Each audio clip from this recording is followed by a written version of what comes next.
अस्सलाम वालेकुम, बिस्मिल्लाहिर्रहमानिर्रहीम।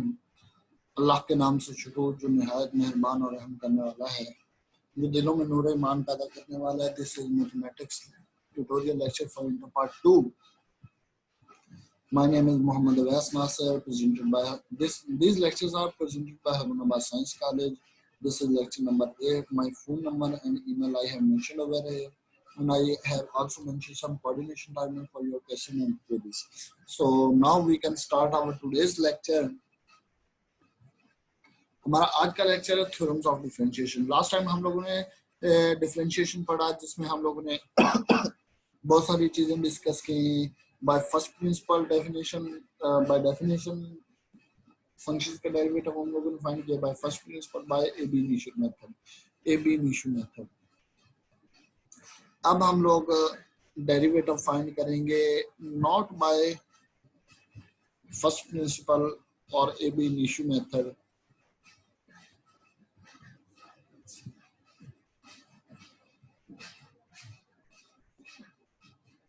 Not by ab method. हम लोग डायरेक्ट मेथड से फाइंड किया करेंगे अपने derivative. So first of all तो हमें डेरिवेटिव ऑफ कांस्टेंट का गिवन है। सो कांस्टेंट का what is the derivative of constant? So derivative of constant is, so constant का डेरिवेटिव 0 होता है।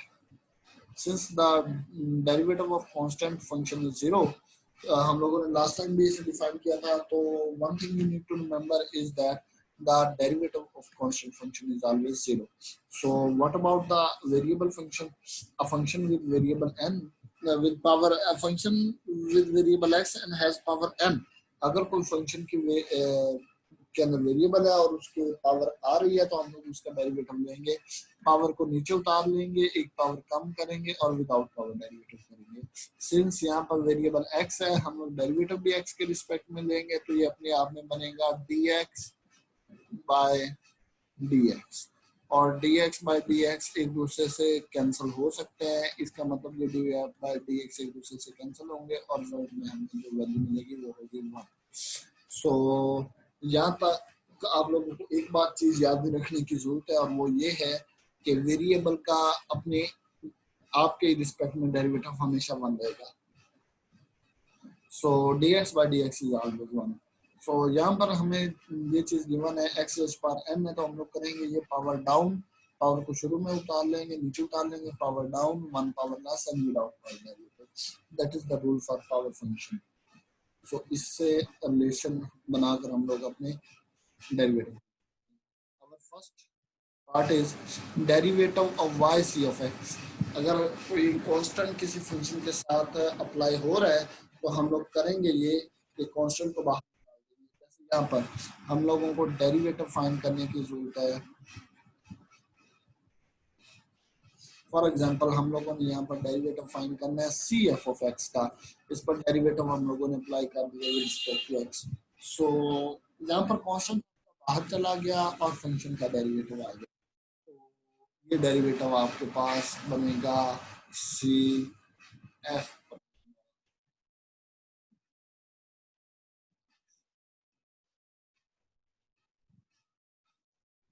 This is C F prime of X बनेगा अपने आप में। फॉर एग्जांपल यहाँ पर हमारा फंक्शन गिवन है, तो ये 3 कांस्टेंट है, ये डेरिवेटिव में हिस्सा नहीं लेगा, ये बाहर चला जाएगा, और फंक्शन x रेज़्ड पावर 4/3 इसका डेरिवेटिव करने के लिए हम लोग शुरू में जाएंगे, पावर डाउन कर ली, अब 1 पावर लेस कर ली, दिस इज योर पावर। इसकी मदद से हम लोग अपने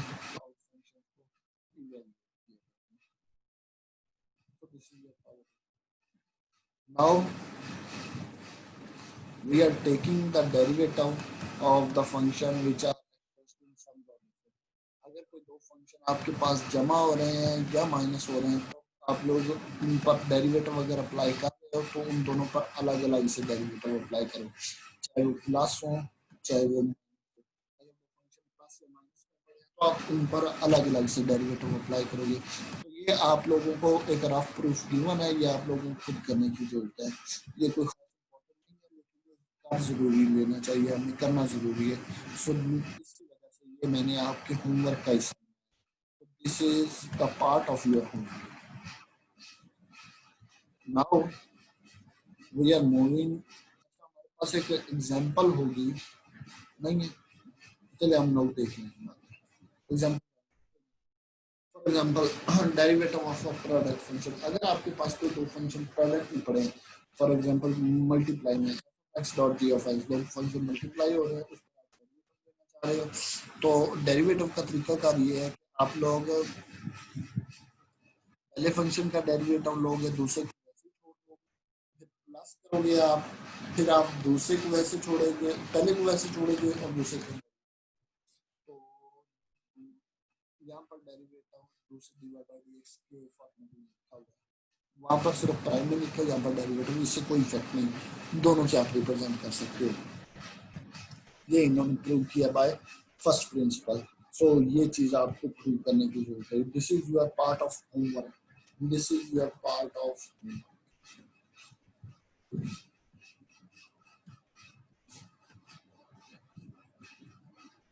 this is your part of homework, and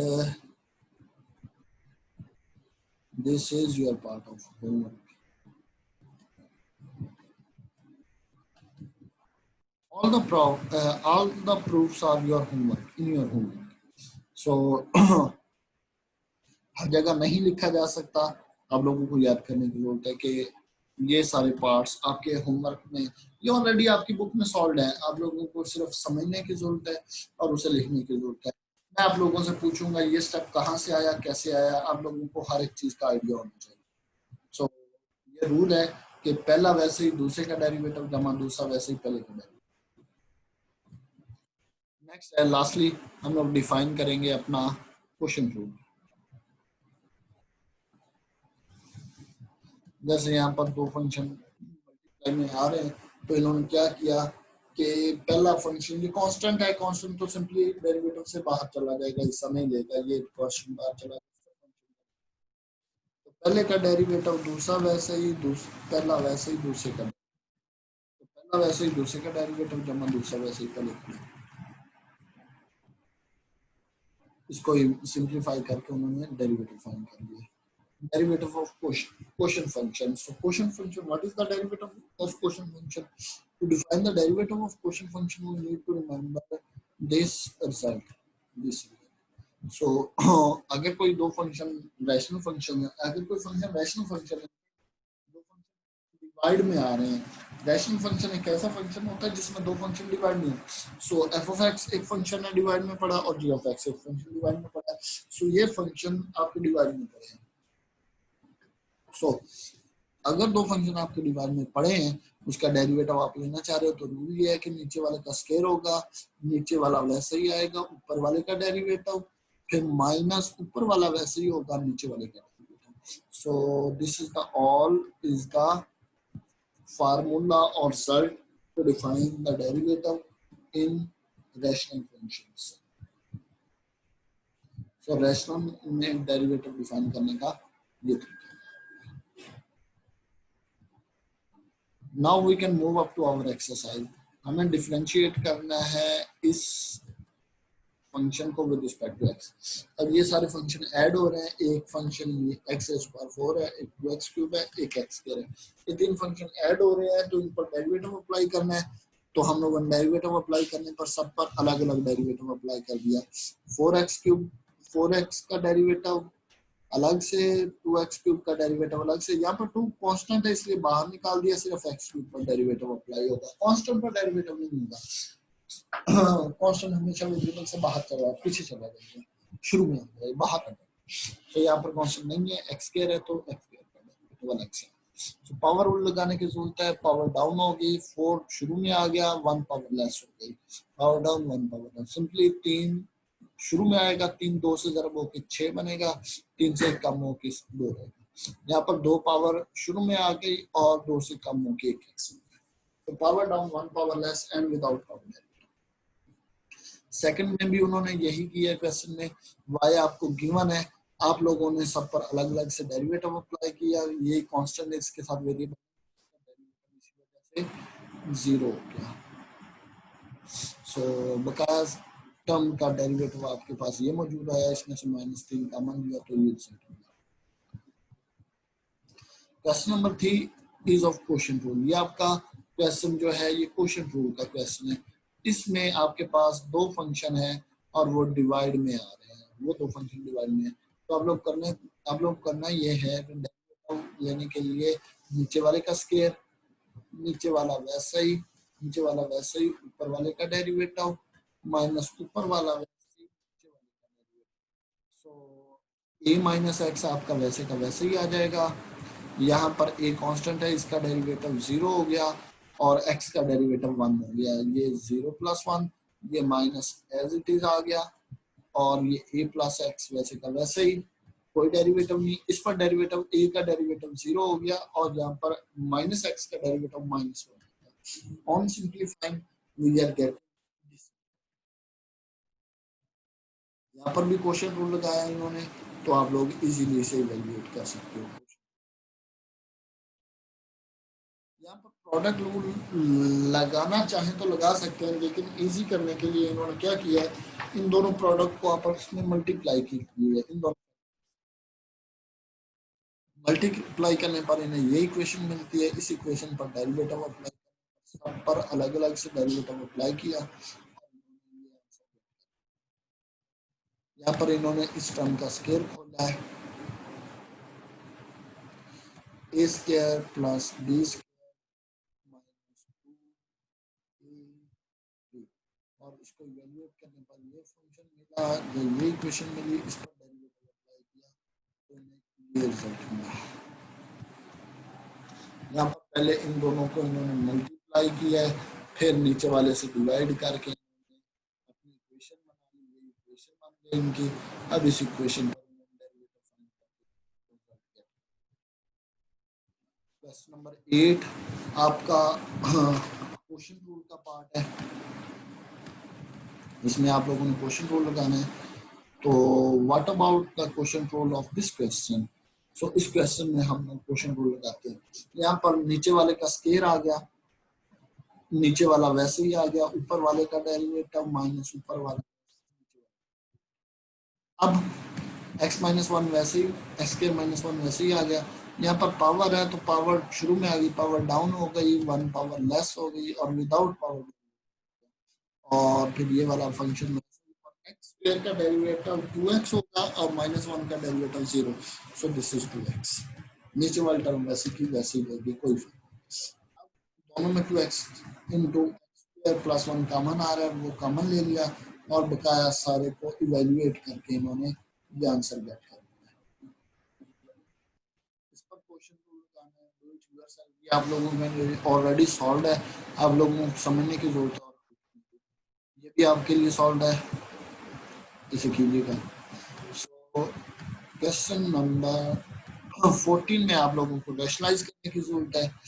और रैशनलाइजेशन में आप लोग जानते हैं कि कोई एक फंक्शन में इस फंक्शन को x + 1 square root plus 1 - x square root में से हम लोगों ने सेंटर वाली प्लस को माइनस से चेंज करके मल्टीप्लाई किया और डिवाइड भी कर दिया है। ऊपर स्क्वायर शुक्र, ऊपर स्क्वायर कंप्लीट हो गया और नीचे a square minus b square complete हो गया। ऊपर स्क्वायर कंप्लीट होने पर स्क्वायर खुलेगा, a square plus b square minus 2a और b, और नीचे ये स्क्वायर इस स्क्वायर रूट से कैंसल, ये स्क्वायर रूट इस स्क्वायर रूट से कैंसिल हो गया। यहाँ पर 1 + x -1 - x करने पर माइनस मल्टीप्लाई करोगे, ये 1 माइनस और ये प्लस x बन जाएगा। ये 1 + x -1 + x बनेगा। सो -1 + 1 एक दूसरे से कैंसिल हो रहे हैं, -x + x एक दूसरे से कैंसिल हो रहे हैं। रिजल्ट में हमारे पास ये टर्म बच रही है। इस टर्म में हम लोग ये 2 इस 2 से कैंसिल, अब सिर्फ और सिर्फ इस टर्म का हमें डेरिवेटिव फाइंड करना। तो इस टर्म का सिंपली हम लोगों ने क्वेश्चन रूल लगा के डेरिवेटिव फाइंड किया और आंसर किया। यहाँ पर हम लोग जानते हैं क्वेश्चन नंबर 15 में, what about question number 15। So in our question number 15 we know that हम लोग इस a प्लस एक्स के की भी पावर 1/2 है, a माइनस एक्स की पावर 1/2। अगर दोनों की पावर सेम है, दोनों की पावर इकट्ठी की जा सकती है। यहाँ पर की पहले हम लोगों ने प्रोडक्ट रूल लगाया, पहला वैसे दूसरे का डेरिवेटिव जमा दूसरा वैसे पहले का डेरिवेटिव। तो यहाँ पर एक कांस्टेंट फंक्शन का डेरिवेटिव, यहाँ पर फिर से आपका क्वोशिएंट रूल लगेगा, तो इस पर क्वोशिएंट और रिजल्ट में ये वैल्यू मिलेगी और इसको इवैल्यूएट करके हम लोगों ने रिजल्ट गेट कर दिया। Question number 16 is very important, so do it yourself all the questions as your homework. All the questions are already solved, you need to understand them. फिर भी अगर आपको कोई प्रॉब्लम है, कोई क्वेश्चन है, तो यू कैन कोऑर्डिनेट। फंक्शन आपके पास गिवन है, इस फंक्शन को हम लोगों ने इक्वेशन टाइप में लिख लिया। अब हम लोगों को ये सिचुएशन बनानी है, ये रिजल्ट शो करना है। सो इस रिजल्ट को शो करने के लिए मुझे dy by dx चाहिए, तो इस फंक्शन का मैंने डेरिवेटिव ले लिया जो कि ये बनता है। अब इस डेरिवेटिव को 2x से मल्टीप्लाई करना है, तो दोनों तरफ मैंने 2x से मल्टीप्लाई, यहाँ पर दोनों तरफ 2x से मल्टीप्लाई किया तो हमारे पास ये रिजल्ट मिला। इस रिजल्ट में हम लोगों ने करना ये है कि प्लस y भी ऐड, तो दोनों तरफ हम लोगों ने y ऐड कर दिया, दोनों तरफ हम लोगों ने y ऐड कर दिया।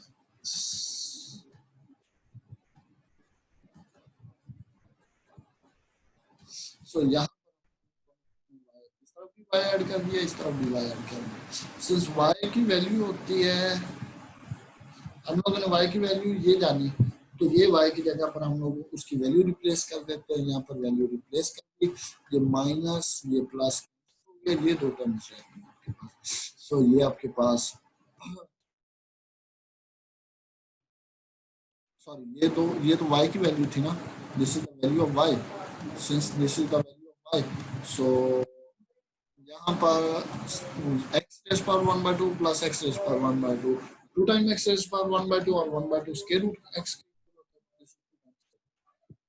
फाइनली क्वेश्चन नंबर 16 में y आपको गिवन है, हम लोगों को शो करना dy by dx is equal to this part. हम लोगों को डेरिवेटिव चाहिए, तो इस फंक्शन का सबसे पहले तो डेरिवेटिव हम लोगों ने फाइंड किया। अब हम लोगों ने दोनों में से 4x कॉमन ले लिया, x स्क्वायर माइनस 1 रह गया।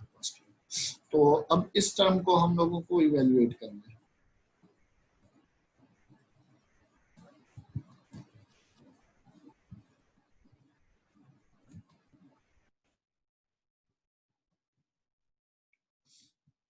अब हमें इस टर्म को इवेल्युएट करना है। हमारे पास रिजल्ट मिलता है, रिजल्ट हमें मिलता है dy by dx is equal to 4x minus into X square plus 1। हम लोग जानते हैं कि हम लोगों को शो ये करना है, हम लोगों को शो करना है dy by dx is equal to 4x into y minus 1 का स्क्वायर रूट। सो हम लोगों को ये अंदर वाली टर्म जनरेट करने की जरूरत है, y माइनस 1 को जनरेट करना है। सिंस y हमें जानते हैं, हम जानते हैं y is given, so y minus 1 बनाने के लिए दोनों तरफ हम लोगों ने माइनस 1 किया। सो माइनस 1 करने पर हमारे पास ये टर्म बचती है, और ये टर्म अगर गौर करें तो अब यहाँ में एक्स स्क्वायर प्लस 1 का होल स्क्वायर बन रही है, तो दोनों तरफ स्क्वायर रूट लेने से y minus 1 square root is equal to X square plus 1 रहेगी। तो एक्स स्क्वायर प्लस 1 को y minus 1 square root replace कर सकते हैं इक्वेशन नंबर 1 में। सो हमारे पास रिजल्ट मिलता है dy by dx is equal to 4x into square root of। That was all of your today's topic. So remaining parts are your homework। हमारा एक दिन लेक्चर हुआ करेगा, एक दिन छुट्टी होगी। आज हमारा लेक्चर हो गया, कल छुट्टी होगी, परसों लेक्चर होगा, फिर अगले दिन छुट्टी होगी। जिस दिन लेक्चर होगा उस दिन आप लोग होमवर्क सबमिट किया करेंगे, अगले दिन लेक्चर होगा। सो हमारा हर लेक्चर तकरीबन एक एक्सरसाइज का तो लाजमी होगा, वो छोटी भी हो सकती है, बड़ी भी हो सकती है। छोटी के लिए ऑफ कोर्स थोड़ा टाइम लगेगा और बड़ी के लिए ऑफ कोर्स ज्यादा टाइम लगेगा। सो लेकिन वो मुकम्मल एक्सरसाइज होगी। So that was all about our today's topic. So best of luck and अल्लाह हाफिज।